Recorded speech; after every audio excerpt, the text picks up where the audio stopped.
పిలిచిండు.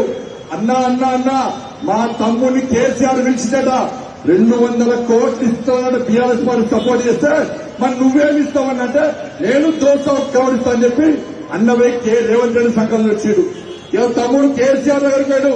KCR sir uncle uncle uncle ఇంక uncle uncle uncle uncle మా అన్నవే రేవంత్ రెడ్డి కలిసిండు 200 కోట్లు ఇస్తాడ. వారిచ్చేది నేను ఇస్తా అని చెప్పి ఈడ దోసవు కరెక్ట్ ఆడ దోసవు కరెక్ట్. ఈ ఎంఏ పార్టీ యూత్ కూడా చివరసలు ఇలా వేలం వేసి ఎంఏ పార్టీ పతంగి ఎగిరేస్తున్నారు. ఎంఏ పార్టీ పతంగి ఎగిరేస్తే దారం ఒక్కటే ఉంటది, కానీ ఎంఏ పార్టీ ఒక దారం రేవంత్ రెడ్డికి ఇచ్చుడు, ఇంకో దారం కేసీఆర్కి ఇచ్చుడు. గుంజేది కూర్చున్నారు. అలా బీఆర్ఎస్ పార్టీ పేజ్ చేసి బీజేపీ పేజ్ చేసింది. ఆ పతంగి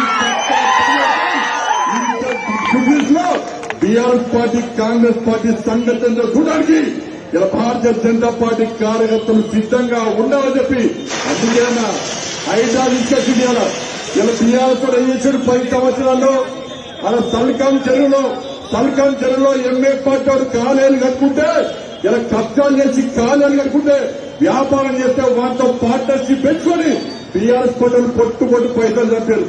ఇవాళ కాంగ్రెస్ పార్టీలు కూడా ఇలా పెద్దమ్మ గుడి మర్చిపోకుండా బీజేపీని గెలిపేయండి.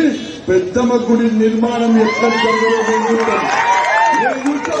అదే కాంగ్రెస్ పార్టీ గెలిపిస్తే ఆ పెద్దమ్మ గుడికి సంబంధించిన 11 ఎకరాలు ఎంఏ పార్టీకి రాసేయడానికి ముందస్తు అగ్రిమెంట్ జరిగిందన్న విషయాన్ని జూబ్లీ నియోజకవర్గం గుర్తించుకోవాలి.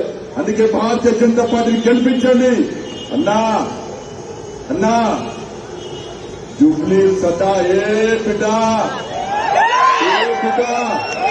కిషన్ రెడ్డి అత్త ఎంఏ party BRS party Congress party పప్పుడుకై ఇక్కడ గెలిచేది మా లెంకల దీపక్ రెడ్డి గెలిచారు.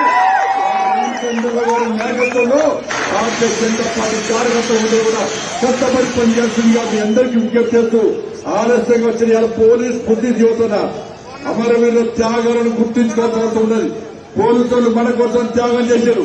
ఈ సమాజాన్ని కాపాడే కోసం ప్రజలను కాపాడడానికి పోలీసులు త్యాగం చేసింది కాబట్టి ఆ ఆత్మ బలిదానం చేసినటువంటి ఆ పోలీసులను స్మరించుకోవడానికి మన ఢిల్లీలో కార్యక్రమం ఉంది కాబట్టి అందుకే ఆలస్యంగా రావడం జరిగింది.